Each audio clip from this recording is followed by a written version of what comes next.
Hi Black Circle family, welcome back to another episode and thank you so much for joining us. And today I have Ola Christian, from LEVILLE Agency, founder, may we say, yes. Yeah.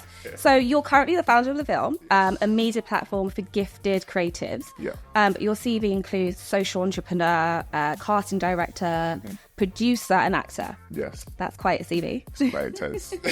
But let's start with the earlier years. Okay. And you initially studied film as your entry into the creative field. Yeah. Were there any particular bodies of work that shaped your early ideologies for filmmaking? Great question and wicked intro, by the way. Thank you for doing that. Appreciate it. No worries. Yeah, do you know what? When I was younger, my dad always used to bring in his VHS like cassettes. I'm not sure if you remember. Of course, I'm an old guy. So I'm an old girl, don't worry. Unfortunately. So he used to put them down and I always used to see them like, that was this. And it was Terminator and The Mask. So they were the first two films that I ever watched. I'm 8 years old watching the 18 Terminator. You can imagine it's a bit contentious there. But those were the two films that I watched. I remember watching them thinking, oh my God, I love this. Like, what is going on here? Seeing action with Terminator, this guy with muscles, big, strong guy, funny voice, deep voice as well, kind of similar to mine. And I thought this is great. And then The Mask, the charisma, right? Seeing that with that character, I was just like, this is incredible. I would love to be someone like that. And then fast forward a couple of years, I watched another film called Le Haine, which is a popular French film. And that film really got me loving the creative side of filmmaking and that kind of French noir. Like, it was just beautiful. And I decided, let me get into the industry somehow. And initially it was as an actor, but at school, because I was doing A-levels, I thought, okay, let me study film studies as well, just to make my mum happy, because when Nigerian parents are like, you have to study something. And I combined that with politics, psychology and maths as well, but I dropped maths because maths was a bit crazy. I just continued to evolve and grow in that space. And I'm sure you're going to ask me some questions around it, but that was my early inception into getting into film. Oh, I love that. Those French influences. And especially like growing up as a young kid in London, you weren't really exposed to too many of that. So what led you to kind of like that French influence? It's a good question. It's funny because when I was younger, the two things that I loved were football and film. They were the two things I loved the most. I played football every day. I'll come home and watch a film or a TV show. But being in the environment that we're from, it's not that you go to your boys, yo, bro, did you watch? Like, at that time, it wasn't really a thing that you did. Right. Maybe with like Fresh Prince of Bel-Air, My Wife and Kids, those kind of family sitcoms. But outside of that, you weren't really talking about films in the same type of way. So it was kind of difficult around, with the people around me to have those conversations, especially growing up in like North London, council estate, single parent at home. It's not really a conversation you're having with people. But at the same time, I just thought, wow, like, okay, cool. This is my passion. This is something that I love. And let me just kind of focus on this and see how I can navigate the space as I get older. It just continued and just evolved from there. It didn't matter about my environment. I love film so much that I was always going to get into it. I think that's like really important thing that you just said, that it doesn't matter about the environment as long as there's like passion and you're following that, because it's very niche to say, like you said, it was the popular stuff that was the discussion. So it's very niche for you to go into kind of the French thing and follow that and have that as your early influences, which is very cool. So let's talk about LEVILLE. I'm going to jump straight into it. And talking of French influences, that also is a French-inspired name. Do you want to talk a little bit about that? Yeah. I'm seeing a theme here. Yeah, okay, cool. Wicked. I love how you're like diving in and really do your research. Where did you go to for your research? So I'll give you the context behind the name LEVILLE, which is quite weird and strange. So when I started LEVILLE, I was working at a call center at the time, and this call center was full of actors. I'm talking about, I had like maybe 1,000 actors working there, and it was just a way to get by, because when you're an actor, you don't make as much money as what people perceive, right? You might get one job, but you might not get a job for like 6 months, 7 months. So working at this call center, and I was just like, oh my God, like so many actors in here, like why can't we be doing something that's like more catered towards what we love? Like why can't people be showcasing their talents? like on a platform. You got GRM Daily, you got SBTV, you got Link Up TV, but there was nothing that felt like it was for TV and film, like actors or performers. So, you know, when I was in this call center, you know, instead of doing the work that I should have been doing, I was doing other things. Yeah. I thought, okay, what can I do to create this name? And I was like, okay, what do I want this platform to do, or what do I want it to be? I want it to level up creatives. I want it to level people up. So I thought, okay, level sounds a bit boring. Let me make it a bit boutique. Okay, So put a twist on it. Put a twist on it, put a little accent on it. So I said, then we call it LEVILLE. And then when I was researching what LEVILLE meant, it meant the city in French, or the village or town. And you know, combining that, I looked at LEVILLE as like the city of creatives, the town of creatives, the village of creatives. Like, let's come together and work together to achieve something better. I like that. yeah. I'm listening. So I think you already touched on it just a little bit there. I was going to say, what's the kind of, what gap in the market did you identify, and what led you to believe it was needed? So I know you touched on it, but the gap in the market, let's talk a bit about that. Yeah, okay, cool. So let me elaborate on that. So at the time, I was acting, right? And what I realized was, growing onto set, I didn't really see many people that looked like me in front or behind the camera. So, you know, there's a few TV shows and films that I worked on, and, you know, you go to set and feel a bit awkward, you know, like you wouldn't really be able to speak to people the way you wanted to speak to them. Or, you know, if you needed to ask a question, you didn't know if someone was on your side or not, just because they just spoke a completely different language to you. And I just thought, no, this is it. This is an issue. Like, I want to see people that look like me in this space. So, like, during the quiet times of acting, like I was mentioning before, I was just thinking, okay, what can I do? And I thought, okay, let me create a platform to kind of support people that look like me, because I had a lot of friends who were acting as well at that time. Because my friend circle shifted. It went from people that I used to hang around with at uni and school to, like, okay, let me be around people in the industry. Right. So I can learn from them, take something from them. Expanding your network. Expanding my network, being around like-minded individuals. It was very intentional for me to make that move, by the way. Like, I literally blocked out my old friends and said, okay, I'm going to move forward with these people. And then, yeah, so just kind of moving on from that, or carrying on from that, I just thought, okay, let me just create this platform and bring people together. And what we started doing at the beginning was shooting monologues, because I was just like, what do actors need right now? They need to be seen. Like, these people that look like me, you know, a girl with braids, she's not getting any auditions. Another tall black guy, he's not getting any auditions. Let me try and get them seen. So I'll go to a studio, you know, we'll shoot some monologues, we'll shoot some headshots, we'll put them online. One of them went viral. So when it went viral on Twitter at the time, that was a popular platform, which is now X. Yep. When it went viral, I think it just started to generate interest. So people started to be like, okay, who's this platform that's taking black and white headshots instead of the normal colored headshots? Who's this platform that's showcasing monologues for actors that we've never seen before? And then, yeah, it just started to snowball from there. And then there's a thing called Spotlight. People were putting our monologues on a thing called Spotlight. Spotlight's like a professional platform for actors. So when companies were seeing this, they were thinking, oh, what's this company LEVILLE that's showcasing these actors that we've never seen before, giving them material to showcase their work? So obviously now you've got production companies and directors and producers that are seeing our name in professional spaces as well. So it kind of worked out for us in a pretty cool way. It's like a snowball effect, and we just continue to grow from there. So it's you came into that space and you really shook the table. Yeah. And a common theme that I'm finding with a lot of my guests is that everybody's kind of building their own tables, which really is kind of like what you've done and ushered in, which is fantastic. Oh, thank you. Amazing. And so how does LEVILLE guide and nurture talent to stand out in a constantly evolving landscape where the drive for content is really competitive? Man, it's a tough industry. I can imagine. Yeah.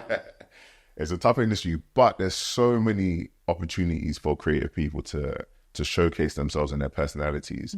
When we started, everyone being a personal brand wasn't really a thing, whereas now it's shifted to the point where everyone is a personal brand. If you've got social media, you've got a brand. It's just whether you decide to activate it or not, if you understand what I mean, or engage it. So now we've kind of pivoted from just providing people access to giving people advice or creative consultancy and being like, these are some steps that you can take to elevate what you're currently doing. So nurturing talent and being able to help them progress in their career is super key for us. It's always been a key pillar of what LEVILLE stands for and what we do, giving people that access, but also developing them to a certain level so they can flock their nest and then go and do what they need to do. But that is like, helping them in a variety of ways. So let me repeat that. So that looks like helping them in a variety type of ways. So we can put them on production set so they can get an experience behind camera. They can come and intern at our company to learn key skills as a creative or as a production assistant, whatever it is. That could be bringing someone to our events and teaching them, okay, cool, this is how you operate an event. This is how you, plan it, pre-plan an event, execute on the event. This is what you do post-event, So there's so many different ways in which we help people. And now with the rise of influencers and the change in the creator economy as well, there's so many new facets that have come into the game that, people have to be educated on. How much should you get paid for something? Right. How do you maximize your time on a film set? Or, how do you negotiate this thing that's coming? Do you say yes to every opportunity that comes through your door? Because some things, especially with your brand, depending on what direction you want to go in, you can't say yes to because it might confuse your audience. You can't say you're a health freak, but then be promoting fast food on your platform. It's kind of contradictory.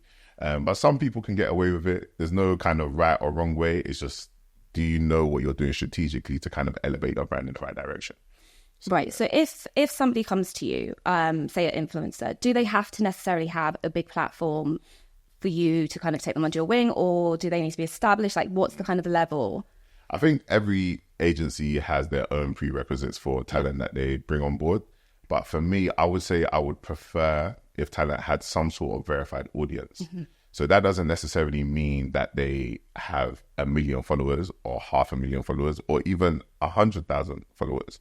It could mean you have 5,000 followers, but they're engaged with what you're doing. So when we see you post content, how are they interacting in your comment section? How are they interacting with your YouTube stuff? Like, are they sharing your reels? Like, we'll look at the insights and take a deep dive into how people engage with you and see if there's potential. Then we'll also gauge you as an individual. How well do you know your brand? Do you have good relationships with people? How do you communicate with people? Because there's some people that we've worked with before in the past. They might have a super strong brand, but as an individual, they might be lacking. They don't quite pop. They don't quite pop, right? Or they might be lacking in certain areas. Right. So, or there might be someone that brands don't want to work with, and which makes your job 10 times harder because they might just have an attitude problem and they don't realize that they do. Even if you tell them, you might need to adapt. Maybe their things came to them a bit too easy at the beginning and they think it's just going to be that way forever. It's not. It's a working thing. Right. You're influencing. It's a doing work. You're influencing. Literally. So you have to keep on doing that, right? And figure out ways to pivot and change and adapt. Yeah. And so could you share some examples of particularly innovative or successful projects LEVILLE's worked on and what made them stand out for you? No, thank you. That's a really good question. I guess what I would like to do there is probably go back to our origins and something that we worked on very early at our inception, because I think it came about quite quickly and it was really cool for us to do. And one of those things were we did a internal campaign called Leaders of the New School, where we spotlighted creatives and talent that we felt are going to have great careers in the industry. So like some of the people that were in that cover shoot that we did, and we did interview series with them, were like Sheeda Norley, who's now like a producer at Netflix, just worked on Ratman's latest TV show. That's coming out soon. Yes, I've seen the trailer. That's very exciting. Like, she was on this, right? It looks sick, right? It's wicked. And she was on that cover. But back then, not many people knew who she was. And she's done some incredible things. Then you have Tom Mucci, who was also on that cover as well, who's an actor.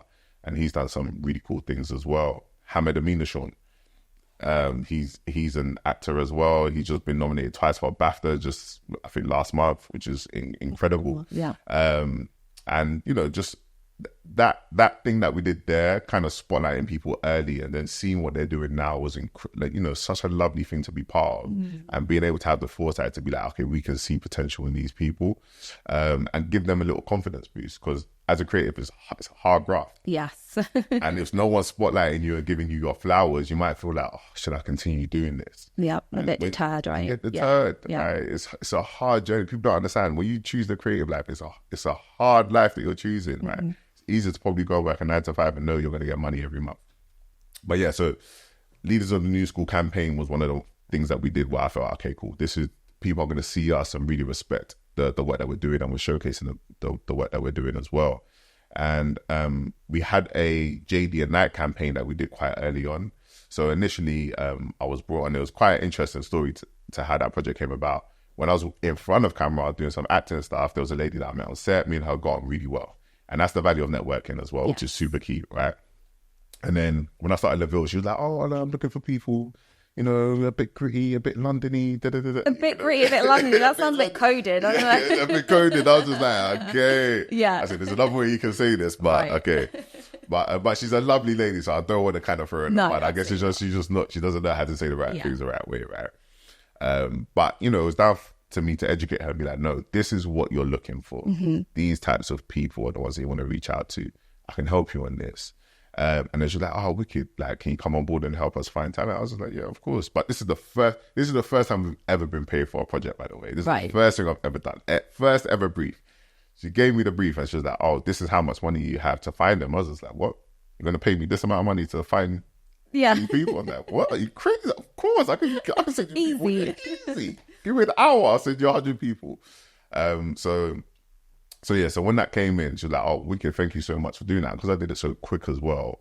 I think she was like super impressed with that. Oh, do you want to come and work on board as an associate producer on this? So then my status elevated because she saw how quickly and proficient I was working. And then we did this campaign, JD Night campaign, relaunch of the Vapor Max 2s, and it kind of went national with the campaign, which was really, really cool. So seeing it in JD Night, seeing it up and down the street on billboards, trains, it was just a wonderful thing so early on. And for us to be able to say we did that as one of our first projects, I think it gave us a level of social validity from people who were looking externally, think, okay, what's this company going to do? And that was one of the first. It's monumental, like getting a JD campus. Huge, huge thing. And also, I think it speaks to having people in the room that are from the culture that you're trying to portray. It's so important because, again, we were saying it was a bit coded language, but having people like you and me in those rooms and just being like, okay, this is how we do it. And this is why I know we're going on about like the D&I situation. We'll come on to that shortly. It just makes a difference, right? Having that representation. Of course. Is so important. Yeah. And so actually, let's go on to the D&I. DI and woke have been hijacked and it's been subverted so much from their original meaning. How do you feel is impacting Black talent? And how can we change the narrative? Right. It's such a big thing to answer, right? Yeah, we can break it down. we can break it down, right? And it's tough, right? Because when I look at, let's say now, COVID and that whole episode that happened, which was, you know, very challenging for a lot of people. Yeah. They had George Floyd situation as well, which happened. And it kind of, I think it was a catalyst for certain companies to change or act like they were going to change their mission statements and try to act different towards Black companies or Black people or Black businesses. So then you start to see a lot of DEI initiatives coming into workplaces. So they're saying, okay, cool, we want to work with a Black company for this. We want to employ this Black woman, put her in a higher position. But why couldn't you do that before? Right, exactly. Like, what's changed? The skill set has always been there. It's just you feel guilty. So now you want to elevate or try to promote or push these people in front of camera and say, hey guys, we're doing the right thing now because we've seen what's happened and we feel bad, we feel guilty. And for me, that's always been an issue. And even before COVID, we've always kind of championed celebrating people that look like us and putting them in the right position, regardless of what they look like. If they're good enough at the job, employ them. Simple. Right. It sounds simple, but it's not. Yeah. What's your view on that situation yourself? Like, interesting. So obviously we're going back to, as you said, the George Floyd moment and seeing very small margins of progress. But it also felt a bit disingenuous when I was looking at the big companies and what they were doing. And then fast forward to 2024 and we're looking at the US and they're repealing all of their D&I initiatives. And I'm just thinking to myself, how have we come from that point where there was some small progress? Okay, it didn't feel like the most. How have we come from that point to where we are now? Where, like I said, it's almost like a swear word. Like you have the far right kind of hijacking it and, you know, woke isn't what it was first meant when it came out. And so it's a bit scary.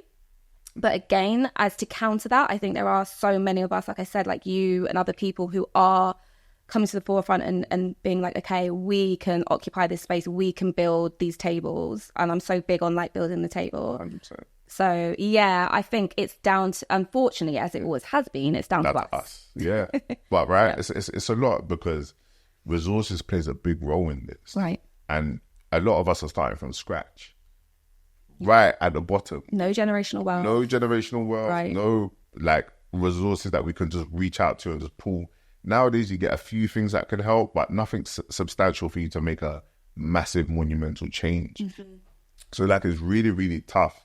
And you know, I feel like it's going to take a collaborative effort amongst the wider community, right, for us to implement change. You know, and that's why, you know, people like me who are social entrepreneurs, or, you know, they fall into that kind of bracket.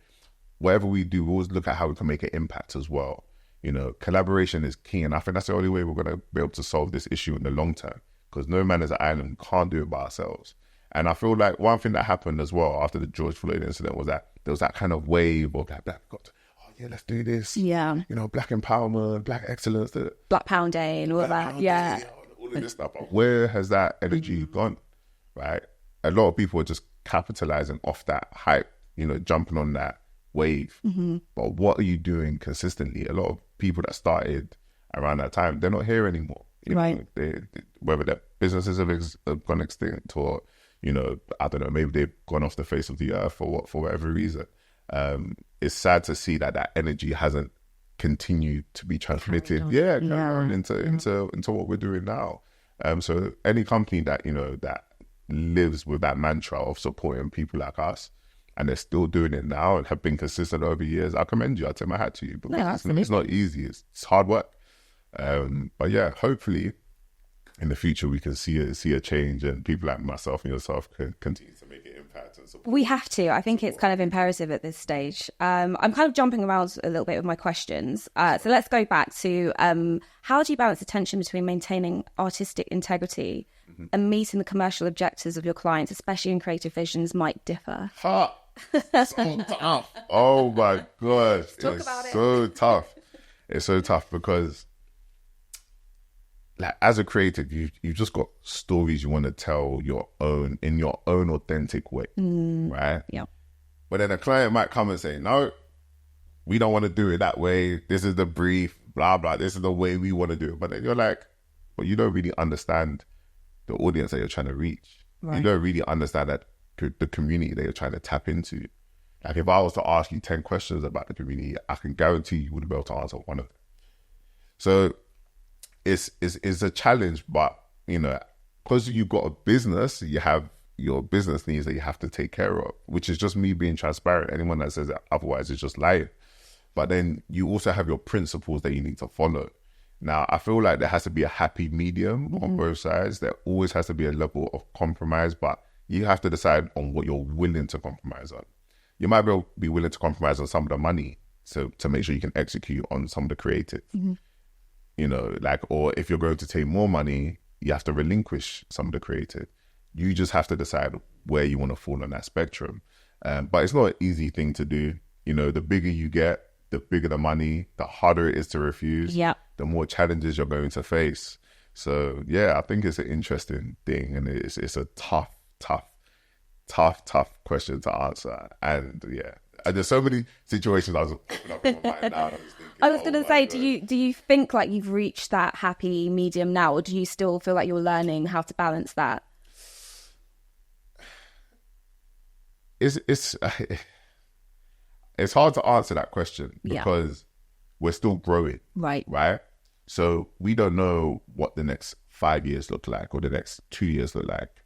Something could change, which could cause us to change what not our principles are, but how we work with certain companies, right? And we have to think about the impact that we can make. It's not just as simple as saying, oh, just because they're going to offer us more money and say we have to relinquish some of the creative, that we're not going to take the opportunity, because the money that could come in from working with such and such company or establishment can go back into our community directly through us, and we can do it the right way, right? Yeah. So there's so many sides to it. So balancing it is tough. I feel like we're a happy medium. Yes, Yep. we are, but there's a lot more that we can do. We're looking at ways how strategically we can have a lot more influence within our community. So we're going to continue to do it and work the right way that suits us. I hear that. Yeah. And you touched on social entrepreneur earlier on. Yeah. And so you describe yourself as a social entrepreneur, but what does that embody for you? So for me, it's, the way I look at a social entrepreneur is someone who, has an organization or brand, and their mission is to create some sort of social impact with it, right? And for me on a day-to-day, that looks like helping people that look like us, right? And people who want to, get their foot up or their leg up in the creative space in a way. And also educating people. I feel like that's a side of things that people forget with the creative space. Is like, okay, cool, you've got to give them opportunity, but are you also educating them on what the right thing is to do? Right. Can they communicate effectively? Do they know how to negotiate? Like I mentioned earlier, like, do you know how to put together a pre-production plan for a shoot that you're going to do? And there's so many little intricacies in that, and I feel education in combination with the opportunities is key for us when it comes to like the social impact that we want to do. 100%. I'm also like this big advocate for people being media literate now. Yeah. Because you can become so duped at times about what's happening and, is it AI? Is it this? Is it, So I think that's a huge thing as well. And just kind of the education around that is really, really important. What do you think about it? Yeah. Oh, I've actually touched on this a couple of times with some of my guests. And, what they've pointed out is that it's still in its infancy. Yeah.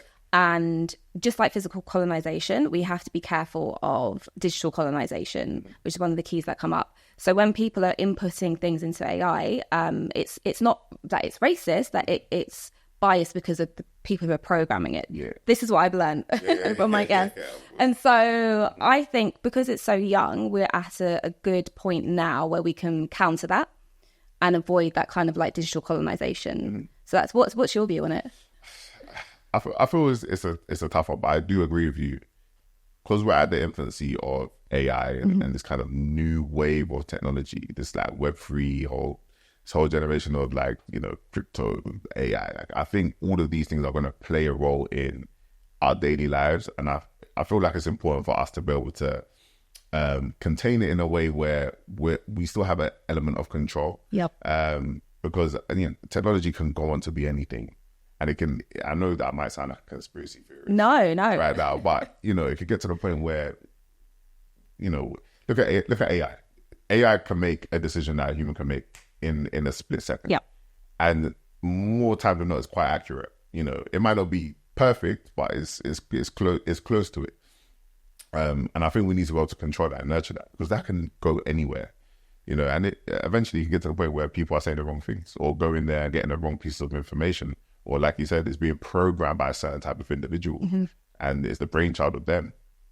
If they're saying the wrong things, they're educating our children and other people in the wrong way. Where can this go to? Exactly. People can start doing bad things, making bad decisions. It's already happening because, again, like one of my previous guests, Ada, she explained that automated weapons are already being used in the genocide in Palestine and in the Russia-Ukraine. So it's already happening. And again, like where it will program Black women to look like monkeys so it's already happening and it's really dangerous. And that's why I was saying that we are at the perfect point to counter it now. Yeah, definitely. Definitely. And I don't know who's going to be the person to kind of take heed, but I definitely feel like we need a group and a collective of people to come together. Agreed. I really am jumping around with these questions. No, it's cool. Don't worry. Let's jump. So let's go back a little bit. How do you think we've progressed in entertainment over the last 20 years? And what do you think the media landscape will look like for Black creators in the next 20? Interesting. I think in the last 20 years, there has been more opportunities for people to work out. I'm not going to deny that because I feel sometimes people say, oh, there's no opportunity. There are more opportunities. Look, Netflix have come about, Amazon Prime, you've got these SVOD platforms, which have, kind of changed the landscape of how content is being consumed. And with that, you know, you got these platforms competing for content and people's attentions. And so for them to do that, they got to make more content. YouTube is the most underrated social media platform. It's the best one out there right now, in my opinion. What? Why do you say that? Because I think everyone focuses on IG, TikTok, right? Which is good. They're great, but on YouTube is properly curated for what you like. You can end up watching YouTube for 9 hours. So the algorithm is what you're telling into. It's like it's very tailored to your to your taste. Okay. And you have the side of entertainment, education. There's so many things you can do on YouTube, and you can, you know, develop yourself as well. Whereas on IG and TikTok, yes, you have that, but it's in snippets, it's a smaller bite. Yeah. Right. YouTube is almost like the new broadcast channel. It's the new BBC. Very true. I've never thought of it that way. Yeah. That's a really good comparison. Okay. Yeah. So that's how I'd be. That's why I say it's so underrated. Like you're literally picking the episodes of things that you want to watch. But yeah, when you know, with the SVOD platforms, you know, because they're competing for content and making a lot of new shows and stuff. This is in relation to TV and film specifically. They make a lot of new shows, a lot of series. So there's more opportunities for people to work. Whereas before, it was just ITV, BBC. Yeah, the 5 channels. The 5 channels. Or, you know, if you're lucky, you might get something in America, right? Now there's so much Apple TV, man, Hulu. Now there's so many places out creating content. So I feel like the industry's changed in the last 20 years. You know, there's more opportunities for people. Could still be better, of course. In the next 20 years, it's going to be interesting because with the SVOD platforms, I don't feel it's sustainable with the amount of money they're churning out on content because they have to see a return. Right. And obviously, they're smart people, probably smarter than me. So they probably know what they're doing. But, you know, when you analyze it from a business perspective, it's like, okay, cool. How are you going to sustain yourself? Eventually, it's going to get to the point where everyone's going to be like, I can't afford to pay for this subscription. Right. And so, it's going up and up. It's going up and up and up. And now they're introducing ads into the SVOD platforms, which people were kind of like, you know, against. So that's interesting. And then from a creator standpoint, the creator economy is growing year on year. Like I mentioned earlier on, everyone's a content creator. So I feel like that's going to be a big thing. I feel like a lot more businesses are going to bring a lot more content into their business, like the day-to-day. Like, so for example, you might be a staff member somewhere and you might be a celebrity staff member within the work environment that you're working in, but you might be the most popular person on TikTok. Right. But your job role might just be a production assistant or anything. And that's not a slight to being a production assistant. It's just that you might just have the charisma to be that person. But I feel like the creative landscape is shifting. There's also the side of brand partnerships. A few years ago, that was popping. You know, everyone's getting sponsorship, everyone's getting brand deals. Recently, it's kind of tailored off a little bit. Brands are adjusting. And I think brands... I was just going to ask, what do you think is the cause for it to kind of like tapering off at the moment? I think what's happened is brands at the beginning that were jumping on it didn't really have a strategy. This is what happened. You have 1 million followers, Zoe. I'm just going to give you 50K to promote this product. But then when we look at the engagement, you're only getting 50 comments. Why have you got 1 million followers, 50 comments? Right. So then they adapted it. Okay, let's go for more niche communities. Okay, you got 50,000 followers. You get 100 comments. What's the return on investment if we pay you 50K? Are we going to get that money back? Are we going to get more? Or are we not? And again, the next phase was just like, okay, let's go for these nano communities where, okay, you might have 3,000 followers, but they're really engaged. They really love who you are. We might pay you 5K, but we know we're going to get our money back from that. So brands are just kind of testing and iterating to see what works and what doesn't work. Right. So you have the people that were being paid on social media with the ads and stuff, you know, oh, hey, here's this tea, herbal tea, you get a 6-pack. And then you've got the stuff on YouTube that they were doing, YouTube integrations as well. And I think brands were just kind of testing and iterating. Okay, what works, what doesn't work? How do we get our ROI with these people, these companies that we work with? And now they're probably in a phase where it's like, okay, we've got the data. Let's analyze what actually works for us and what doesn't work for us and what the creative future is going to look for us in terms of interacting with influencers and brands and people. Right. Yeah. So it still seems like it's very much all in its infancy, and even the brands are still testing and and trying out what works. Okay, interesting. Yeah, I had never actually kind of thought behind that. Also, what would you say about you're going back to people who have like really large platforms, but then they have small interaction or engagement. Is there not like a concern about buying likes and buying would a brand not think about that? Yeah, so you got to imagine, right? Say now you worked at a major drinks company. Yeah. Yeah. And you come from university and you've been put into this brand new role that they just opened up to be, I don't know, talent influencer manager or a marketing assistant or marketing manager. You yourself don't really have knowledge as to what works or what doesn't. You're just going to go off of obvious metrics, right? Which is follower count, like count, comment count. You're not going to do a deep dive and understand insights. You have to learn that process and learn what works on different platforms and different people. So I feel like, you know, brands just, they kind of fell into this trap of, okay, we're just going to try this thing and see how it works. There was no real knowledge or understanding of okay, this is the landscape. These are things that we should look for. These are tools or softwares that we should use to kind of understand that social blade and stuff, to see what the general, to see what their engagement like. Is it authentic? Do they hit this threshold? How many people There's no real strategy. Yeah, there's no real strategy behind anything, you know. Right. So it was just all messy. Okay, so what would be your words of wisdom for anyone seeking the path of entrepreneurship? Yeah, entrepreneurship is interesting. I would say it can be super rewarding, right? You get to, you know, people say be your own boss. I would never say you're your own boss as an entrepreneur. You're always trying to serve someone, whether that's your audience or your clients. So you're technically still working for somebody. I guess you just have more freedom over your time and where you want to allocate it, right? I would say entrepreneurship is a great thing if you're cut from my cloth and you like to hustle and bustle, you like to negotiate, you like to go out there, meet different people, and you like to run your own business. I think it's a great thing. But I think there's so much, I feel like people on social media they glamorize it, right? Yeah, it's like definitely. A buzzword. Yeah. So it's like, I'm an entrepreneur, I'm a CEO. Okay, if I was to ask you what a CEO does, would you be able to tell me? Right. Yeah, and I know a lot of people wouldn't. Right? It just sounds It nice. just sounds glamorous. nice, right? Or you're an entrepreneur. Yeah, I founded this thing. Okay, you're an entrepreneur, but are you running a business? Or you do understand? There's different words that I don't really think people have a proper understanding of. You could have a side hustle, and that could be cool. Your side hustle could be bringing you in $100K a year. That's great. You can call it side. You don't have to call yourself like an entrepreneur, boss, CEO. It's your side hustle. Right, exactly. We don't need to level this up. You don't have to level this up and make it a big thing. But I think entrepreneurship is important. I feel we do need entrepreneurs. They're the people that are creating new ideas. They're the people that are trying to be disruptive. Those are the people that are doing incredible things. So like, you know, there's like brands like Cortez and stuff like that with Clint, and they're super disruptive with what they've done. And I think that's real entrepreneurial spirit that I've seen within that. And there's other companies as well and other people. I think entrepreneurship is cool, but don't fall into the trap of thinking, this buzzword is going to... Yeah, you can't just make a business card and slap it on and be like, now I'm an entrepreneur. It's not that easy. It's not that easy. You can't just go onto Fiverr, create a logo and think you're an entrepreneur. That's not that way.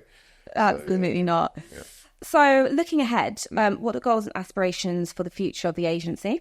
And how do you plan to continue growing and evolving in the years to come?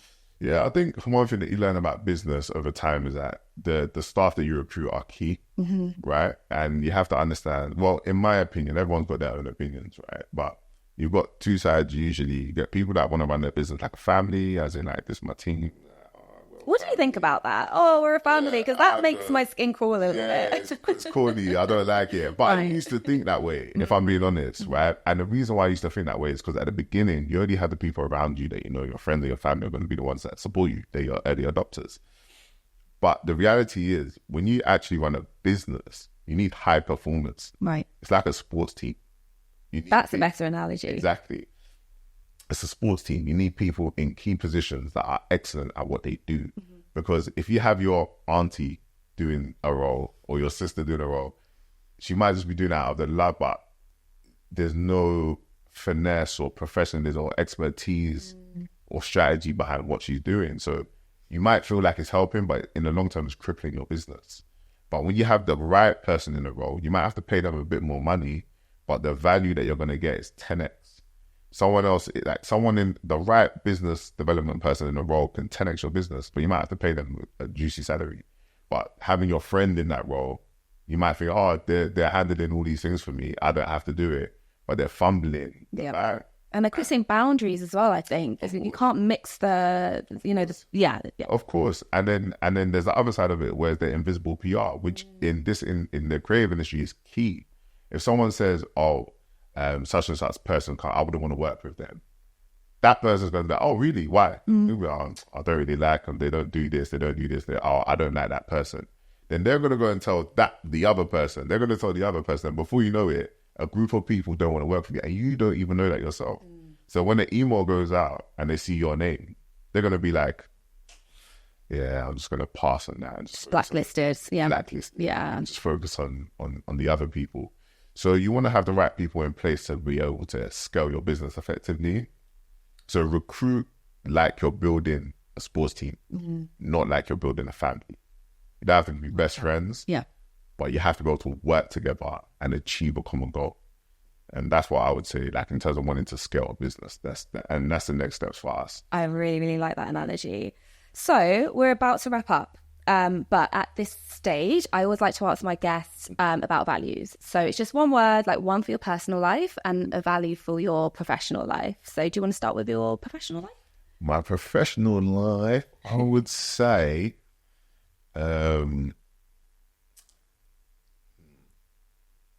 it always stumps my guests. And the thing is, you try to help us as well.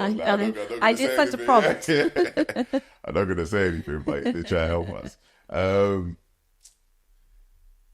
If you think of like the season that you're in now, professionally, like what comes to mind for you? I say for us is scaling, right? It's scaling to the next level. Like I feel we reached a level where we're comfortable doing what we do now. And let's become that commercial entity. Yeah. Right? So for me on a professional level, that's what it is. Okay. And sorry, go ahead. No, I was just gonna say, building that sports team now. Building that sports team. Yeah. And on a personal level, what word pops out for you at the moment? You know what it is? And this is gonna sound quite interesting. Being selfish. Okay. Right? Because sometimes what can happen as an entrepreneur or a founder, so you give,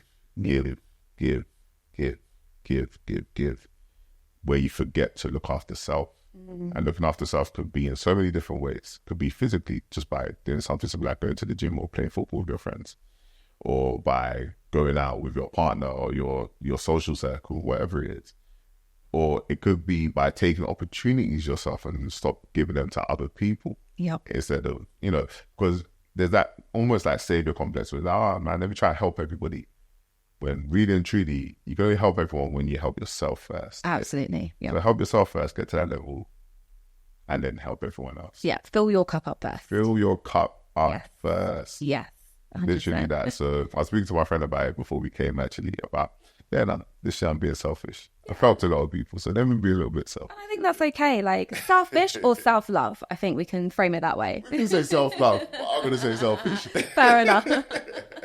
Fair enough. Ola, I've had such a great conversation with you today. If people want to follow your work, your journey, where can they find you? So on socials, personal one is Ola Christian, at Ola Christian, and with LEVILLE is at LEVILLE UK.